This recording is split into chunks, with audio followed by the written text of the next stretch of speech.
Blackjack Rabbit here. The Light of Day Magic.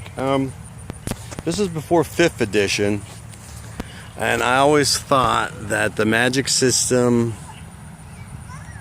for clerics and wizards sucked. You know, because take Lord of the Rings. You got the big thing, the big scene where Gandalf says, "You will not pass, cast this spell," and the guy won't pass. In 4th edition Pathfinder, you don't have that. You have that spell, but you don't have it memorized. You're SOL. You're shit out of luck. So I always thought that sucked. Same thing, cleric. Your friend's dying of poison.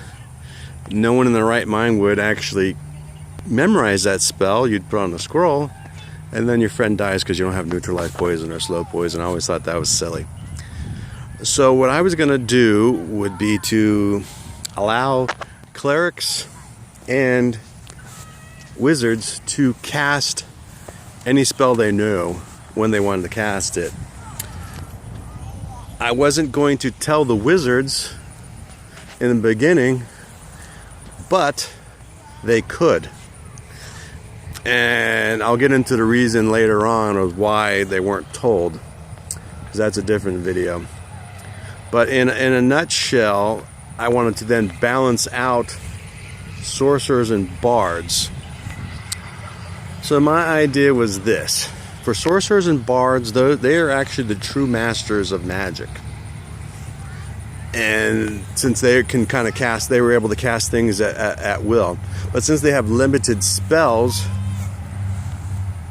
and wizards would have more spells, what I did for them is I did kind of a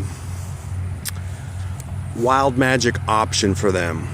I'm about to try to find my chart someplace. Pretty much what it was is I was kind of using exploding dice from Earth Dawn or from Savage Worlds, where you would roll, when you cast a spell, you would roll dice. Once you saw the dice, you had the option to say, let them roll. Once you let them roll, you had to let them all roll. You know, you had to go with the consequences of it. And with this, you could then, since they're masters of the thing, they had the abilities to change. I had like charts, or kind of charts, kind of half charts and stuff, where they had the abilities where they could change the area effect if they wanted to. They had to hit a certain number. They could increase the damage dice rolled. They could increase the die rolled, or they could make it so you could harder to save and other things. But I also did a thing where after a while, to hit certain numbers, it got out of control.